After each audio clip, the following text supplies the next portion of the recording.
Assalamualaikum warahmatullahi wabarakatuh. Salam literasi. Ya, saya ingin kembali melanjutkan konten Putu Buku. Hari ini kitab Firasat. Ini sudah banyak yang membedahnya. Saya tidak dalam bedah buku, ini hanya sekedar sharing aja karena pemanasan. Jadi ada satu acara sharing buku yang lu baca, insya Allah di Sabtu depan secara offline tapi di Bekasi. Buat pemanasan saya sharing di sini. Jadi buku ini buku kitab firasat, kalau Arabnya Kitabu Firasah, ilmu membaca sifat dan karakter manusia dari bentuk tubuhnya. Penulisnya Imam Fakhruddin Ar-Razi. Ini yang menarik adalah di tahun kelahirannya ya, 1150, meninggal 1210. Karena ada dua Ar-Razi. Saya termasuk yang sampai harus googling karena memastikan dulu, kayaknya zaman sekolah dulu sering mendengar filosof bernama Ar-Razi, tapi kok zamannya di zaman 800-an 800-an Masehi gitu. Jadi kok beda, ternyata memang benar. Jadi ada dua Ar-Razi. Nanti teman-teman boleh kalau mau googling cari tahu siapakah ulama yang sering disebut Ar-Razi ya. Ar-Razi ini sebenarnya dari kata Ar-Royi, Royan, nama kota sebenarnya di Persia ya. Tapi ulama yang disebut Ar-Razi itu ada dua. Yang pertama itu Abu Bakar Muhammad bin Zakaria Ar-Razi. Ini seorang yang ulama mendalami dunia filsafat, kimia, matematika, kesastra. Sebenarnya nanti mirip, nanti sama Fakhruddin Ar-Razi juga mirip juga. Dia ilmunya, makanya dua ulama ini sering campur-campur. Yang jelas Abu Bakar Muhammad bin Zakaria Ar-Razi ini lahir di 865 sampai dengan 925 Masehi. Jadi jauh sebelum Fakhruddin Ar-Razi ya. Ini di zaman Khalifah Abbasiyah. Kemudian siapakah Fakhruddin Ar-Razi? Fakhruddin Ar-Razi ini uh, di era yang lebih baru ya. Bahkan kalau pembagian ulama itu ada ulama salaf dan ulama khalaf, uh, katanya batasnya adalah Imam Ghazali. Maka Fakhruddin Ar-Razi ini termasuk ulama khalaf karena dia setelah Imam Ghazali. Nama lengkap beliau adalah Muhammad bin Umar bin Hasan bin Husain At-Taimi Al-Bakri. Dia dari suku Quraisy ya, namun dia lahir di Tabaristan, dari Tabaristan Iran. Jadi nasabnya masih Quraisy ya. Jadi memang di era itu banyak yang merantau ya. Dia justru di Iran. Nama Ar-Razinya dinisbahkan pada kota Ray ya, Ray. Matanya disebut Ar-Razi. Jadi itu ya, nanti teman-teman biar nggak miss antara siapakah penulis Kitabul Firasah ini Fakhruddin Ar-Razi.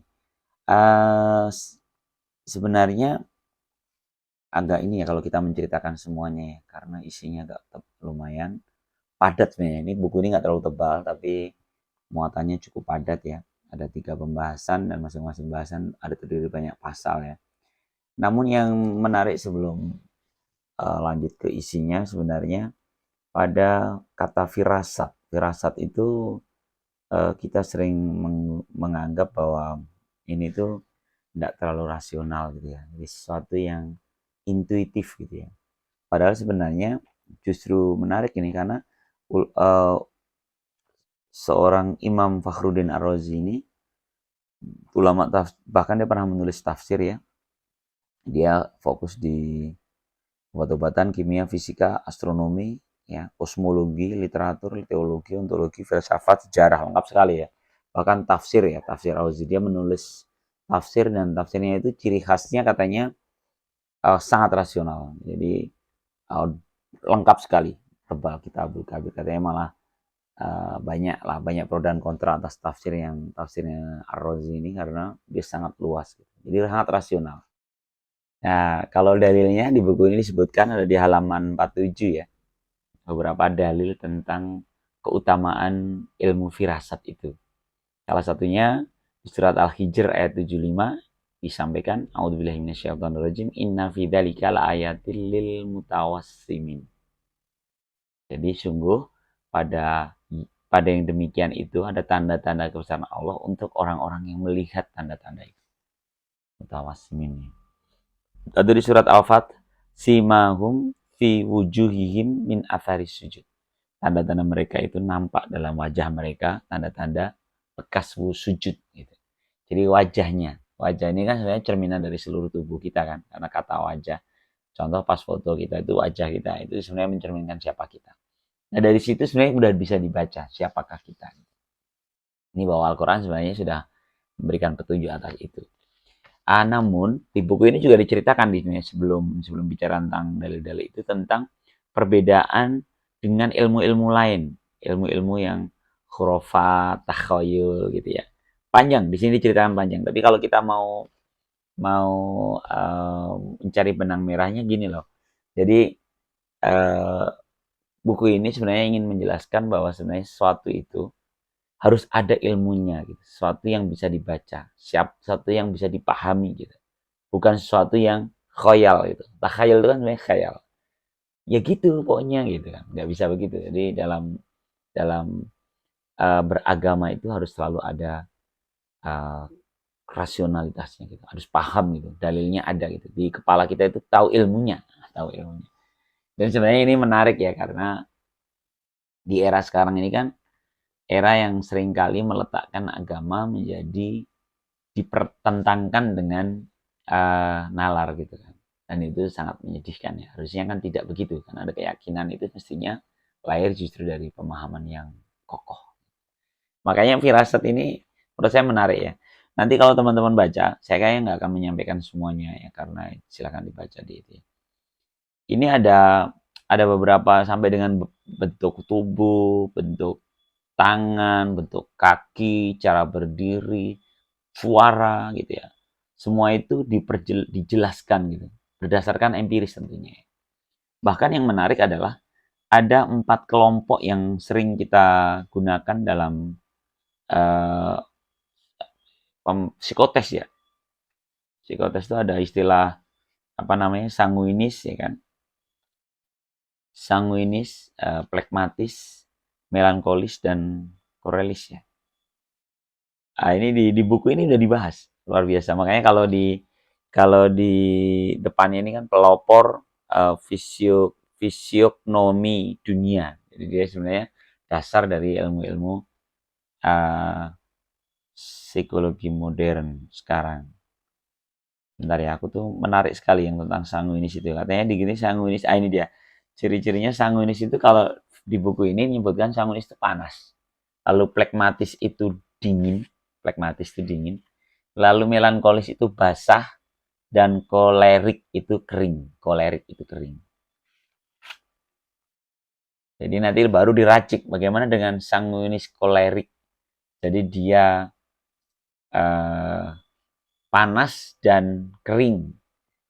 Nah, seperti apa sifatnya? Atau sanguinis melankolis berarti panas dan basah atau lembab. Atau plekmatis korelik, jadi dingin dan kering. Jadi bagus. Di situ nanti cerita-cerita di 4 kuadran itu ya. Mungkin ini menarik sih kalau menurut saya bisa jadi tambahan wawasan kita gitu. Dan banyak lagi ya, bahkan tahapan usia. Tahapan usia itu dibahas bagaimana kematangan seorang, lalu memilih seorang menjadi panglima perang atau memilih seorang menjadi jabatan tertentu itu ada faktor usia yang karena disitulah secara kejiwaan usia itu bisa melengkapi kematangan seseorang secara umum ya. Ada yang parubaya atau saat sudah tua. Luar biasa.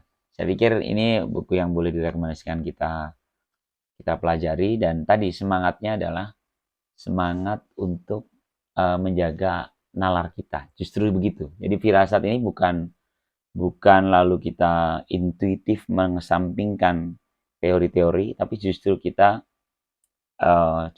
lebih rasional. Gitu. Sebenarnya ada lagi buku Mufakat Firasat. Ini cukup tebal sih, tapi memang dia menggunakan istilah firasat di beberapa, dia kajiannya kajian sejarah ya. Ini Ustaz Yusuf Maulana ya, Yusuf Maulana Jogja.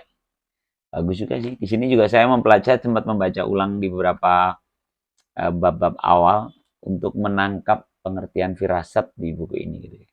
Walaupun pada umumnya sama ya. Jadi firasat itu adalah cara membaca bentuk lahir untuk menemukan sisi batinnya.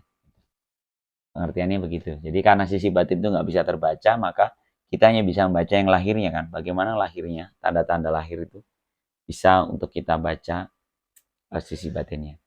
Ada buku psikologi modern ya, saya lupa penulisnya, yang judulnya I Can Read You Like a Book. Jadi, saya bisa membacamu seperti saya membaca buku.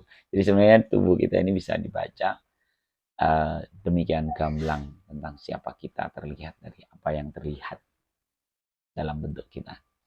Ya semoga referensi buku-buku seperti ini menjadikan kita lebih jeli membaca gejala-gejala gitu, tidak lalu membuat kita intuitif saja, semuanya hanya berdasarkan rasa gitu, namun ini justru justru rasional gitu, justru terukur, nalar gitu, sehingga kita tidak terjebak pada bias-bias kognitif ya, bias-bias kognisi ya, yang sekarang marak dengan hoax dan sebagainya, orang jadi semakin rancu, mana yang benar, mana yang salah. Sorry ya, kita ngalor ngidul, tapi semoga bermanfaat. Salam literasi. Assalamualaikum warahmatullahi wabarakatuh.